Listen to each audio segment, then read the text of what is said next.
That's why we need to clearly solve this problem of someone using your money for free and then making a lot of profit on it.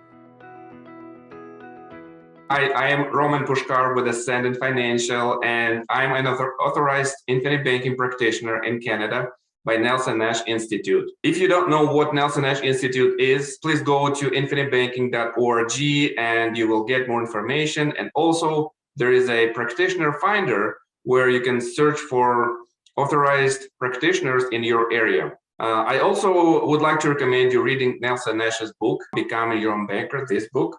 It's an amazing book that has changed my life and has changed many lives of our clients and anyone who practices infinite banking.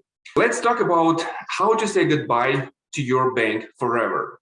And the first question may be, why would I even want to say goodbye to my bank? Let's talk about what the problem is with banks, right?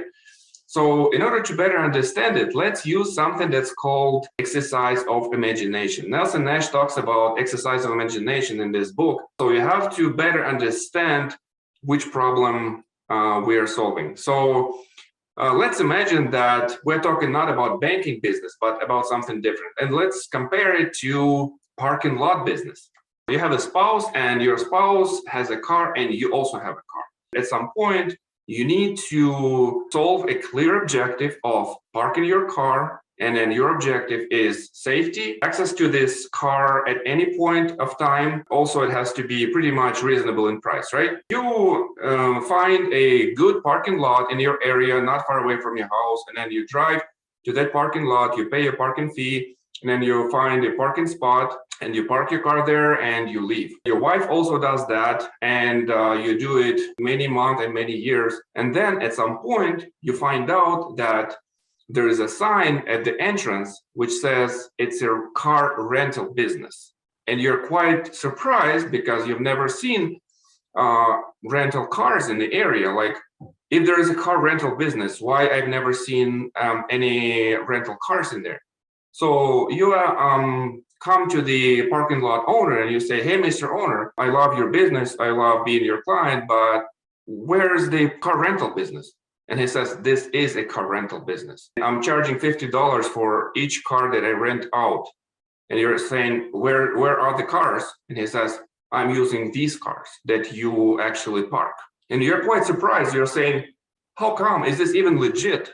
And he says, it's absolutely legit because I have the right to do so. So when you drive to this parking lot, there is a sign, and in a very small fine print, it says that the parking lot owner has a right to use this car at his own discretion at any point of time.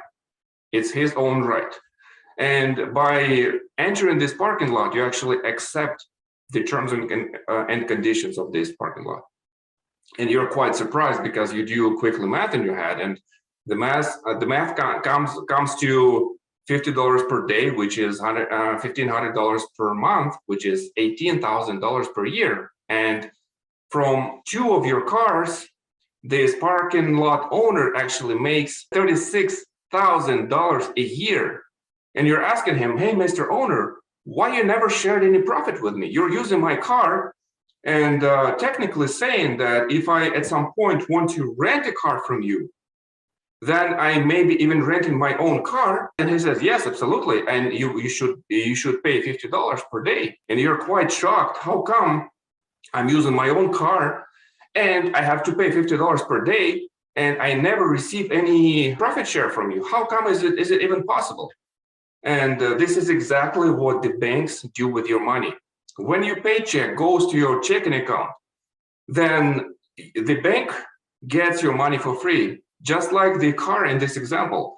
So the bank owner, which is a parking lot owner in this example, gets to use this paycheck for free, and he uses your money at his own discretion, and he makes a lot of profit off of your money. And without you realizing it, he becomes very, very rich. But you don't get to participate in this profit because he has shareholders who receive all the profit, and you never get a dime from this banker. Let me ask you this question.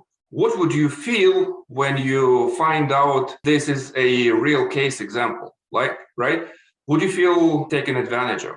Would you stay with this place, with this parking lot, or would you be looking for something better?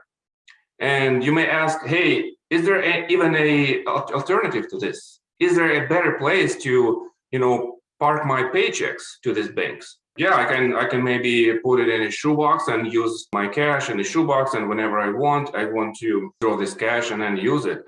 But the problem with the shoebox is that the money isn't growing there, and it is at risk because anyone can steal this shoebox from you, and your wealth, your accumulated savings can be gone. So you want safety, you want protection, and you want growth in your money. Your money has to work for you, not for your banker.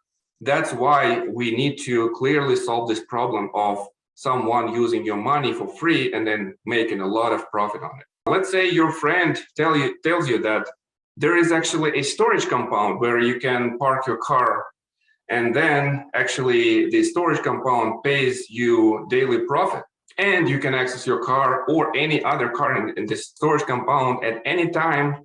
Would you not want to switch to a better place where you get a daily profit and you actually become the co-owner of this compound? Of course you would, right?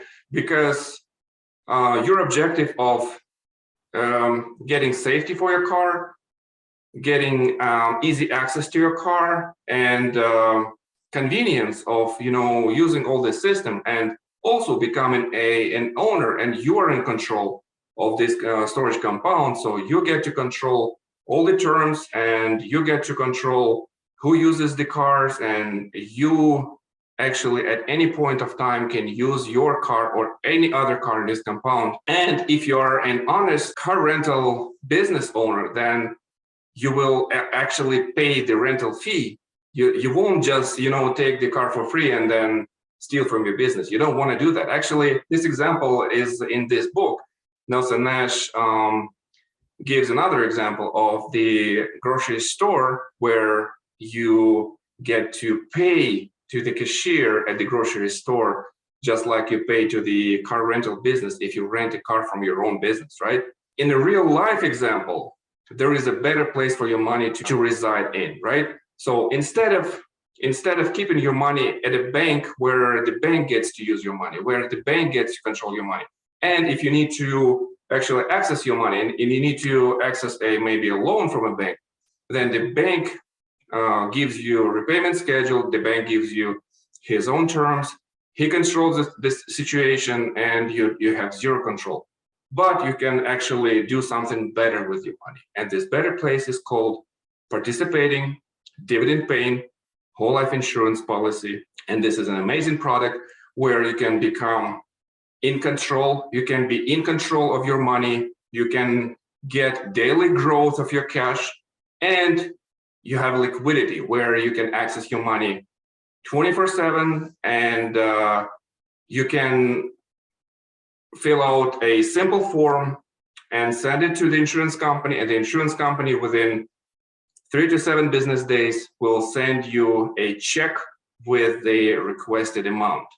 So there is liquidity, there is growth, and there is control. There's total ownership and control. So you get to become the owner of the bank. You become independent of someone else's bank, where the banker takes advantage of your money. If you have any questions, please leave the comments below this video and let me know what you think about this example. If you like it, if you want to learn more about infinite banking, please ease on to ascendantfinancial.ca. Order this amazing book. It's only $25 and you can actually read it. It's 92 pages. It's an amazing concept, and you can become your own banker and grow your money every single day